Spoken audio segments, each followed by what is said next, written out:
They told him, and I saw the video. When he was approaching, he told his men, take order, just take your positions.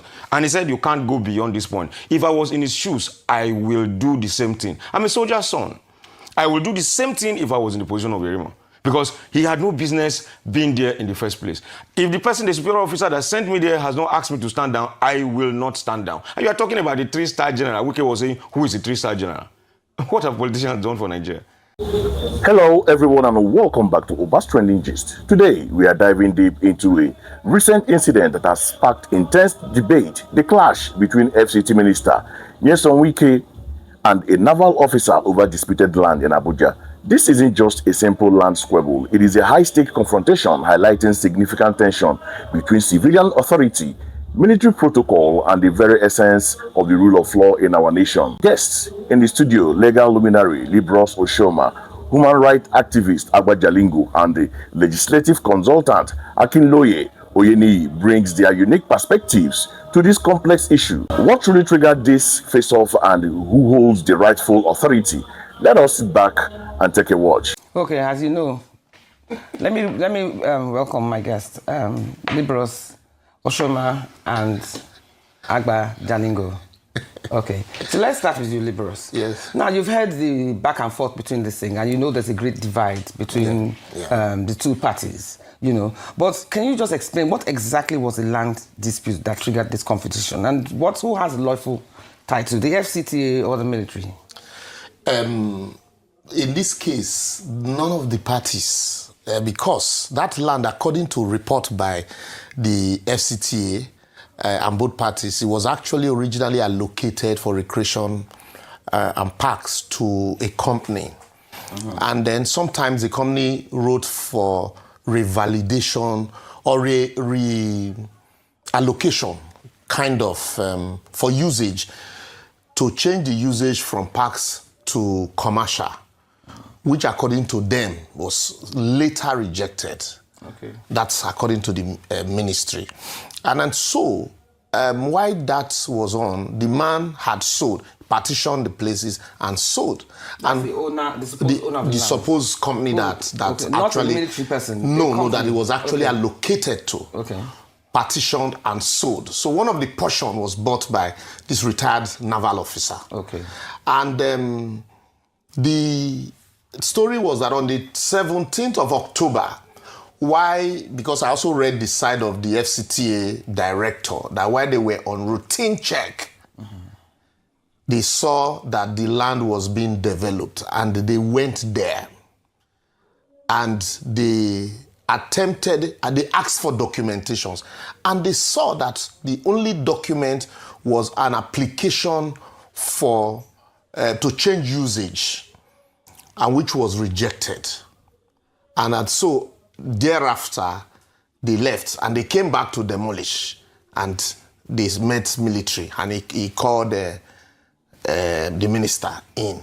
So at that point I fought the FCTA also, because there are procedures. If that land had been originally allocated for parks and gardens, and that the usage that is being, it's the usage of it is being altered by subsequent purchaser for value, what you do, you write a default notice. You write a default notice to the either the person who, the owners or occupier of the land. That is why in some cases you see, will say that unknown occupier. You write a default notice to the person you are allocated to, and then ask them to remedy. And then also it is their story that they subsequently had changed usage from parks and garden to, government institutions. And they were going to build government institutions there. When you're changing usage, since you have allocated that land to somebody, you must inform that person. Adequate notice must be given to the person. Failure to give adequate notice will nullify whatever steps you have taken. So you're saying adequate notice wasn't given to the... They have not said that they gave... person that bought part of the land. Not even the military now. Let's assume that the military personnel had not even come into the picture. I will get into that quickly. The person you allocated to, originally for parks, you didn't serve him notice. They have not stated that they served him notice. Because most times when you are even revoking a right of occupancy for overriding public interest, and that's why they are saying they want to use the place for government institutions and the rest, so that we would say, let's assume, we will say that yes, it's overriding public interest.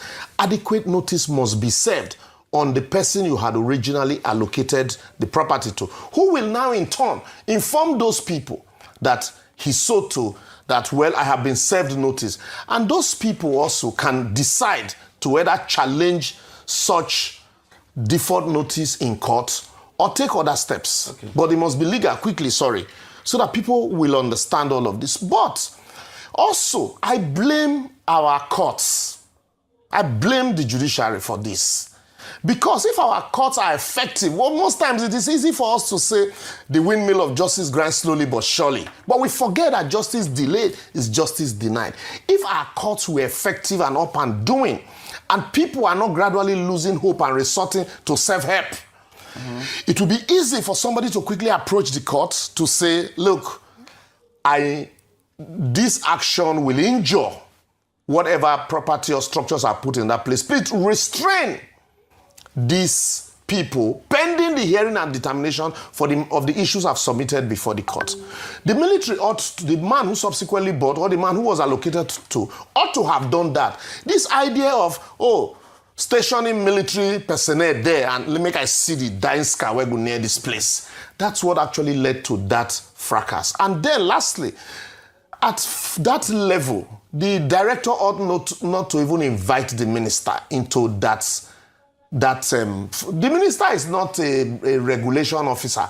He's not a bailiff to enforce an order or a default order. And then the moment the minister got there, he ridiculed his office by even engaging with a junior officer you met on ground, because there was no way he was going to take instruction from you, whether it's a military matter or not. Okay, let's get to Agba Jalingo. Let's enter the flashpoint, the viral moment that has divided Nigerians. Within the military's chain of command, was the officer obligated to prioritize protocol over personality? My answer is yes. Because as a soldier... Regardless of the fact that the minister is the first citizen of that state. Liborous just said here that the minister is not an enforcer. He had no business being on that location at that particular point in time. But Wike is used to this sort of impunity. And maybe I should go back a little bit to tell you what I mean by that. In 2016, the DSS operatives went to arrest one Justice Mohammed Liman in Rivers State because they accused him of stacking $2 million in his house. Whether it's true or false, I don't know. They went to do their duty.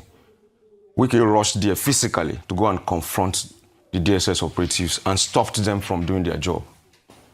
In 2020, the police went to arrest Dr. Joy Nunye, the former acting MD of NDDC, in the middle of the night. Wike ran there himself in the middle of the night to go and prevent law enforcement from doing their job.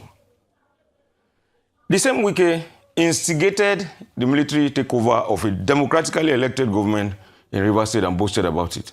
He is used to impunity, and that is just what he wanted to go and do there, nothing else. He had no business being in that place.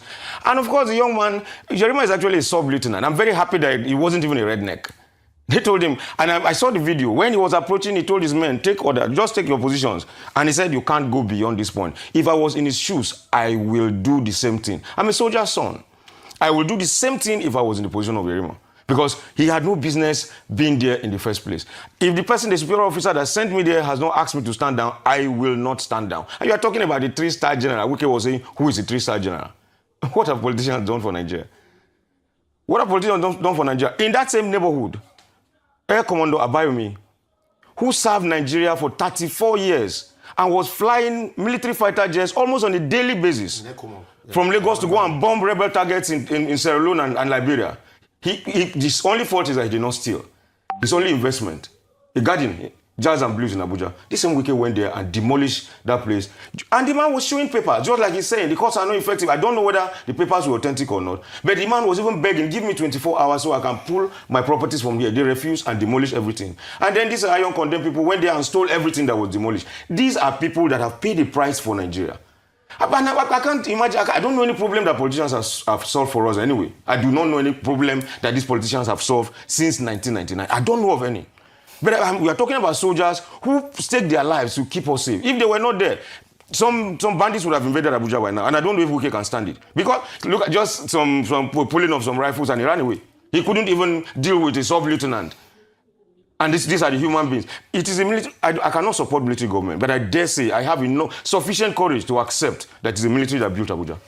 The Supreme Court, the National Assembly complex, name them. Everything in Abuja was built by the military. These politicians have a retinue of abandoned projects in Abuja that they cannot even finish with all the amounts of money they are putting in our budget. And then you come and you want to ridicule a 3-star general. What exactly have they solved for us as politicians?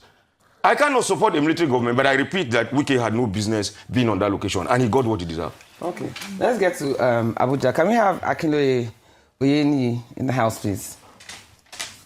We have Akinloye Oyeniyi, who is a legislative consultant and a public affairs analyst. So, Akinloye, I'm sure you've been listening to the conversation. So let me ask you. I've been listening to my brothers. Yes. Good. Let me ask you, in the FCT, Wike's jurisdiction, and also being the first citizen of FCT, does its administrative authority supersede the military's institutional authority on land matters? You see, if we want to go that route, I think, Wike is in that position for the president, because FCT land is vested in the office of the president and C. You understand me now? So Wike, having been appointed by the president, whatever he is doing in the FCT, he's doing it on behalf of the president. You understand me? So it's just like a governor of a state, like the constitution says, I think chapter 8 of the constitution put it out. Wike is just like a governor of a state. And if you look at the Land Use Act, even with the FCTA Act, you understand me now, you will see that all the land in the FCT is vested in the president, but in the minister, because the president cannot be the FCT minister. So Wike has all the jurisdiction in Abuja, all the 6 area councils. Well, let me just say, it is unfortunate what actually happened. But I think it's a very big sign that something is in the offing if care is not taken. Okay. You want to respond to that, Liborous? Yes, let's. I first and foremost want to quickly respond to what Jalingo said. Let's not over-eulogize the military. Uniform na cloth na tell this one. Okay. Fela said it clearly. If the military did not usurp our democratic dispensation, they won't be building Abuja. Let's get that clear. And then secondly, for Wike reports to the president the same way the people that sent Yerima also report to the president. So at that level, there are chains of command. Wike became so jobless in his office that he had to take over the job of a clerk. He left with his security aides, also all of them. Imagine the man-hour and the financial resources that was wasted in that time that he left his office. He has other job to do. But like Jalingo said, because it is typical of him, he wants to be the Superman. Wike in shining armor. He was the one that went there. And then also, he ought to have understand as a lawyer that in the military, once a senior officer gives a junior officer command, even also another senior, take for example, let's say you have a squadron leader. That command was given by a general. Even if a squadron leader comes there, or let's say brigadier general, that boy will not have listened to him until the person who gave him the order or a superior officer, that is the armed forces who acts. That's the position. So he also understands this thing, that when he got there, all he ought to have done would be, oh, you're here? Please, who sent you here? Let me know. And then you tell your men to back off. You go back, reappraise your file, and look at the appropriate notices be issued.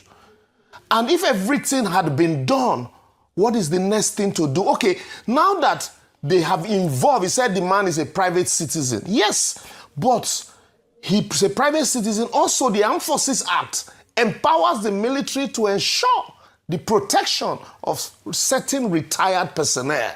And so in that act, even though he's a private citizen, he's still liable to the institutions that he served and retired. And so that's why they are protecting him. So in protecting him, so what do you now do? You extend a letter to the CDS or the Chief of Naval Staff or to the President. And then the President can now call the CDS and the Chief of Naval Staff also to explain. The military also resorting to self-help. We have this impunity of, you see, this is military zone, keep off. And so you see military people, that's the language people understand. That's why people are saying, because of Wike's impunity, so people tend to forget the other side that, look, two wrongs don't make a right. We also are encouraging this impunity of, okay, if I'm not a military, so Wike will just come and demolish my house. So that's the challenge. In Lagos State, now Lagos says they have extended, they've given amnesty for regularization. Have we ever heard that Abuja has given amnesty for regularization? These are things you do to encourage development. This idea of you want to allocate people's land or you revoke people's land and they go to court, you disobey court order, is what is encouraging this impunity and this resort to self-help. And so that's why I very pity my brother Oyeni, because this is a very difficult position to defend. Wike's position is a very difficult one to defend. It is not just unfortunate. I think at this point, the president should gradually begin to rein Wike in. Because, lastly on this, ordinarily, at that point, the moment your people called you, because from the narrative also, policemen had gone there and they refused them entry. The moment you notice that, he said they beat them. I don't know if that's true, but I didn't get that part of the story. It is not written anywhere, apart from Wike saying it. The moment that happened, you have the Inspector General of Police, you have the Chief of Army Staff, you have the Chief of Naval Staff, you are a minister equating, a cabinet member. So, if your boy said we went on an errand and these people, chased us away, you can praise your document and then you reach out to the superior and it will be resolved at that level. You don't need, even if the man failed to call you, you call him. Okay. This idea of Obasanjo called me and this other person called me, it shouldn't even come into play. I keep hearing people saying he was representing the CNC and all that. I'm not a lawyer, but I know that the Constitution gives the president 3 titles. The first one is the Chief Executive Officer of the MDAs, the ministries, departments, and agencies, and parastatals. The second one is that the president is the sole organ in foreign relations for Nigeria. And then the last one is the commander-in-chief of the armed forces. The first 2 roles can be delegated. The third one cannot be delegated. He exercises those powers through the chief of defense staff. He cannot delegate that power to anybody. Yeah, in that same constitution. So people should stop saying that the sub-lieutenant should have obeyed Wike for whatever reason. Actually said that the minister was performing his statutory duty. Yes, as far as land allocation is concerned. Yes, and that any occupier of land must allow the minister or governor to enter. Yes, as far as the land allocation is concerned. Yes. But people should stop making it look like Wike standing before Yerima was the commander-in-chief of the armed forces. Do you agree that Lieutenant Yerima was wrong? No, he wasn't. He was obeying orders. But Femi Falana, in your legal... I think he wasn't wrong. That's my own opinion. Was performing his statutory duty. It is not Yerima that is standing there. It is the general that sent him. Somebody sent him the there. Same way Wike. So if, like I said, the moment Wike got there and he discovered that somebody... There are two divisions. Even though he was, the lieutenant was acting under the instruction of his superior. Yes. A legendary Two of them were acting under the... said that the minister was performing his statutory duty. The same way... And should have been allowed the same way that Yerima was performing the statutory duty of the president. Let's get it clearly. That's why I said... It wasn't the president, it was the general that sent him. Exactly. Also was exercising authority, whether legal authority or illegal authority. Like I said here, they so who should have given way? Well, at that point, it's like you send a boy on an errand. Do you know that if that boy had allowed Wike there, the punishment he would have come with a lot of consequences. It would have been more than even allowing Wike there. Okay, let's get our Abuja guest back in. Oyeni, okay, you've been hearing. Thank God you've been listening. Correct. Yes. So let me just quickly correct an impression from both Liborous and... okay, I can hear you. No, go on, correct your impression first before I ask my question. Go on. So let me just quickly correct an impression both by Liborous and Agba Jalingo. I'm not here for Wike. You might have, two of you might have taken position to support the military or to support this thing because maybe you don't like Wike or whatever. You have taken a side. I didn't take a side. I've not taken a side, even if I want to take a side. I was asked a question, jurisdiction of Abuja land. I have given, including the constitutional, whatever land use act, I've given plain legal opinion on that. So why will he say I have a very difficult this to defend Wike? Okay. Defend Wike as what? Numbers. Are they in the Lagos studio? I'm coming. Are you in the Lagos studio to defend Yerima? What Yerima did, what the former chief of naval staff did, are their actions are they legal? If a former chief of naval staff want to buy a land, you cannot do proper documentation to know whether you have been scammed or not. That is why under them, that's why we have everywhere under them, then under Buhari, we have everywhere overrun by Boko Haram, ISWAP, and the rest. That is the problem.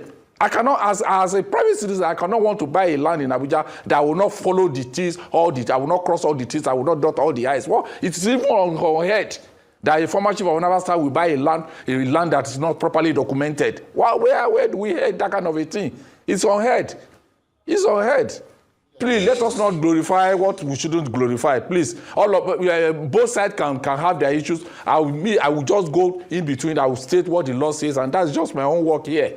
I don't want to take side. I will say what the law says. The land in Abuja is vested in Wike, and he has every right to visit everywhere. If you are building a site, your site is supposed to have all your documents to be your site office. You have them in large format. You paste them on the wall. And we heard from all the altercation that has been going on that officers of FCDA, they approached that place and no document was given to them. If a document has been given to them or they've started a document, Wike does not need to be there. But you cannot beat a director and you beat a staff. You say minister does not have right to. Liborous was even saying Wike was jobless because he went there. What kind of language is that you are saying in the public? It's not done. You are blaming Wike that Wike says some things. Some people are blaming the Yerima that he said ordinary police, bloody police is talking to me. If you check under section 55 of Armed Forces Act, you will see that Yerima too has made some foul language against the Nigerian police force, and he should be punished. But I'm not here to come and do that. Let us, the jurisdiction of Wike, the Abuja land, and what the law says. That's just my own.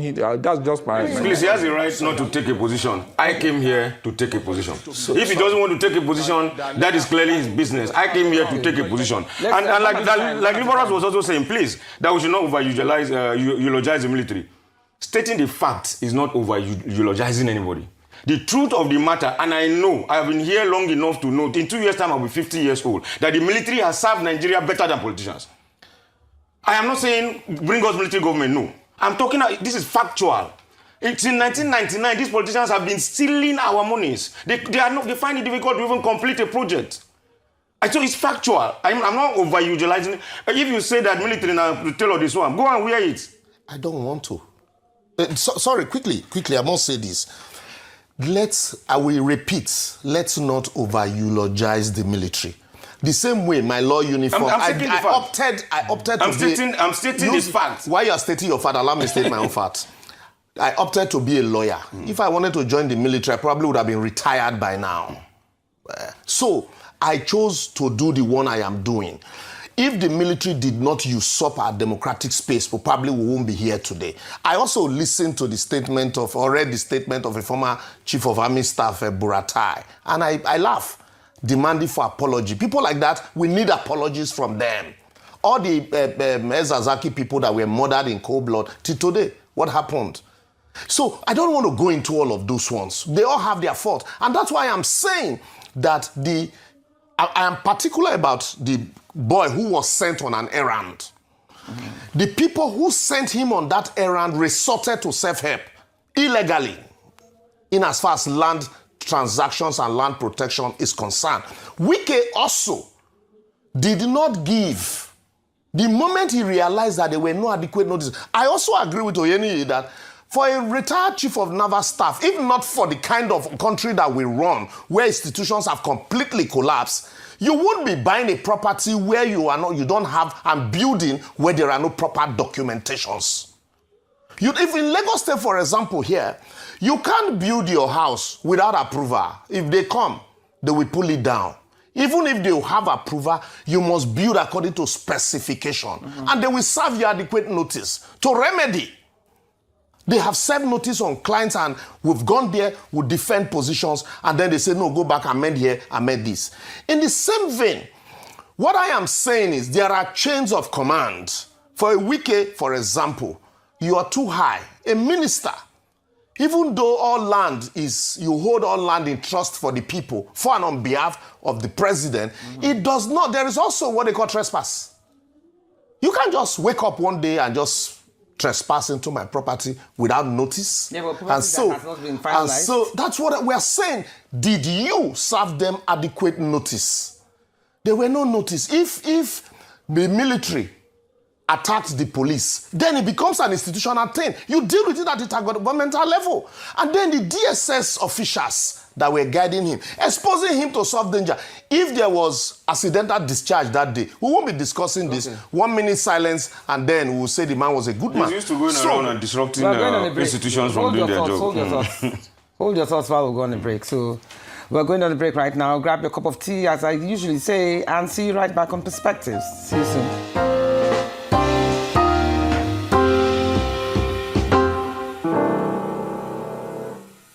Welcome back to Perspectives. So can we please have Oyeni back in the house, please? Because Oyeni, are you here with us? Yeah, So, I'm here. okay, can you hear me? Okay, let me ask. Was Wike's decision to confront the officer the right move, but with the wrong approach, especially considering the verbal onslaught, the elevated tone, and the momentary loss of composure witnessed in that exchange?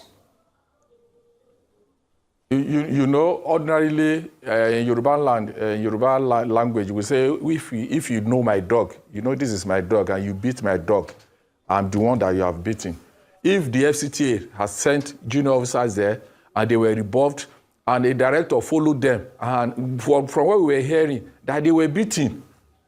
Director, in all federal directors are people who are in level 16 and 17, and you beat a director because you are a second lieutenant. Because you are a military. What about the exchange of words that what about the abuse? I would not even be. I wouldn't be a minister. I wouldn't be a minister. Wike is a civilian. You understand me now? Let us go to the issue of the foul language and the issue of the abuse. Let us even go to that. Wike is not a commissioned officer in politics. He's a civilian. You understand? He's a politician. But somebody who was telling Wike that he's a commissioned officer was insulting police. What's insulting police? That we shouldn't forget about that. We can excuse Wike for that. No. Two wrongs don't make it. I know. We can. I say, you don't understand what I'm trying. Nobody trains politicians to behave as a politician. But this person was actually showing his certificate to Wike by saying, I'm a commissioned officer. Commissioned officer that was saying, I am talking a bloody police officer is talking. What kind of language is that? Does that and it's a punishable offense under Section 55 of the Armed Forces Act. So we should also hammer on that. Why are they taking side? Why are they taking one side and they are leaving the other side? We cannot say we can insult the person. Why we should leave the other person who has insulted police? You haven't answered my question. I'm asking now. Two wrongs don't make it right. But I'm asking about the senior official's composure. And in this case, Wike was older, and Wike was in a higher position in the government than the officer. So calling him a fool, calling him all sorts of names, what do you say about that? Do you think this is what has worked against Wike when it comes to taking sides on this matter? Maybe that is what has worked against the minister. Work against the minister. Automatically, if you look at this issue, we have different sides. We have people who are coming into this issue because they are in the opposition parties. We have people who are coming into this issue because they don't like Wike. We have people who are coming to this issue because they like the military. We have people who are coming to this issue because they are pro-Wike. Exactly. Are you getting me now? So we have different sides. People are now saying the military cannot take command from Wike to withdraw from that place, where the same group of people that said in 2020, Lekki Toge, that it was Lagos State Governor and Tinubu that gave order to those soldiers to kill those youth.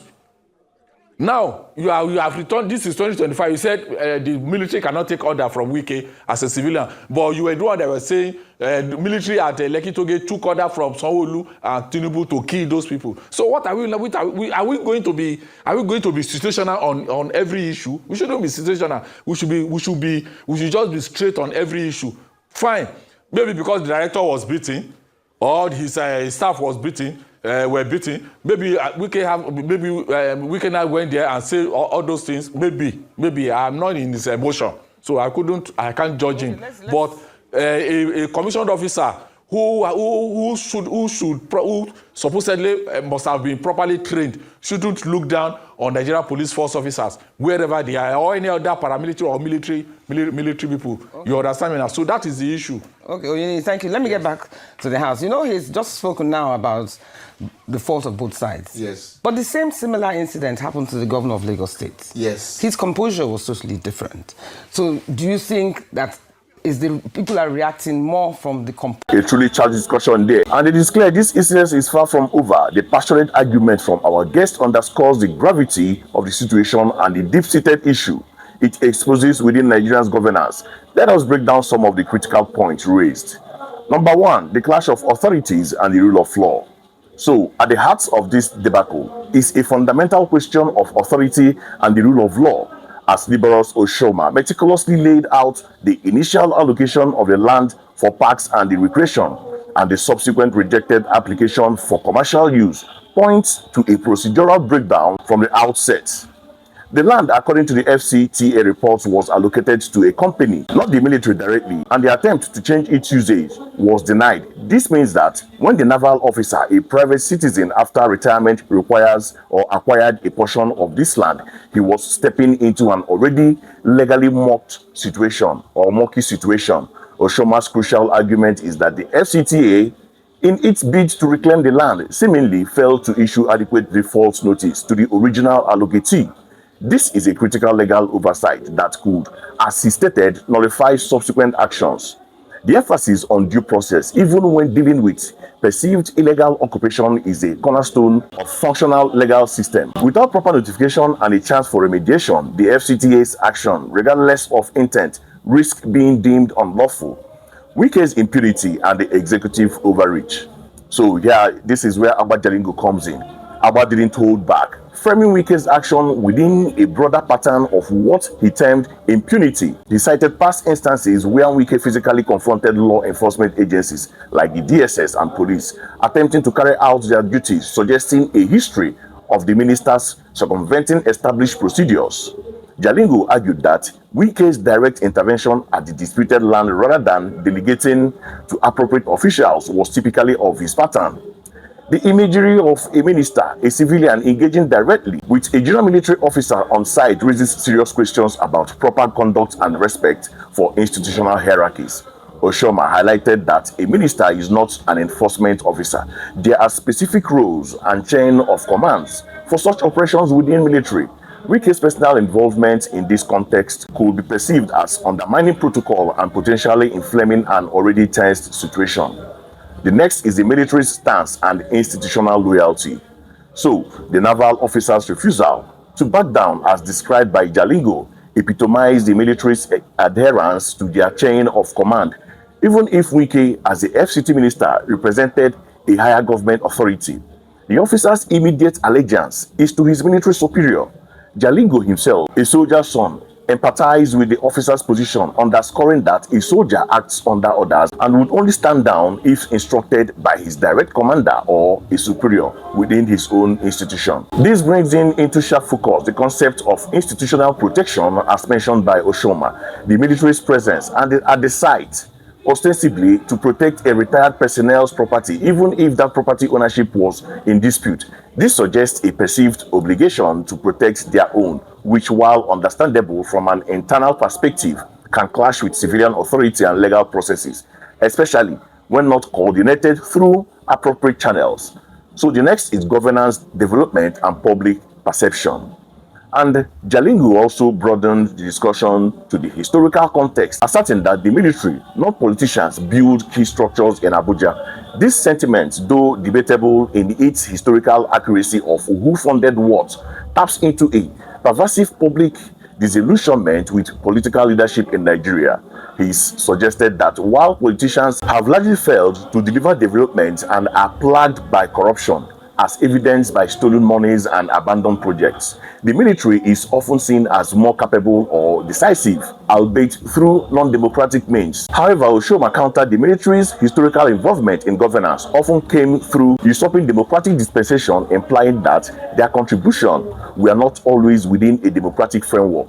This highlights the complex and often contradictory feelings Nigerians have towards both civilians and military authority. So the next is the way forward: rein in impunity and uphold due process. The consensus among the commentators, despite their varying angles, leans towards a need for greater adherence to rule of law and the institutional integrity. Akinloye Oyeniri explicitly stated that Wike's administrative authority, though significant, must operate within legal bounds. He referenced Section 55 of the Armed Forces Act, which deals foul language against police, suggesting that the naval officers' alleged verbal abuse should also be addressed within military discipline. This points to a need for accountability across board, not just from Wike. Oyeniri, however, ultimately agreed that President needs to rein Wike in, implying that the minister's current approach is problematic and contributes to an environment where self-help and confrontation strive. The call for regularization, that is amnesty for documented properties in Lagos, was contrasted with Abuja, suggesting that constructive engagement and clear policies are needed to resolve land disputes rather than forceful demolitions. So in conclusion, the Abuja land dispute involving Minister Wike and the naval officer is a microcosm of larger systematic issue in Nigeria. It underscores the urgent need for clear legal frameworks, strict adherence to due process and by all arms of government, and a decisive effort from leadership to curb impunity. Only then can Nigeria build trust in its institutions and ensure that justice is served fairly and consistently for all citizens.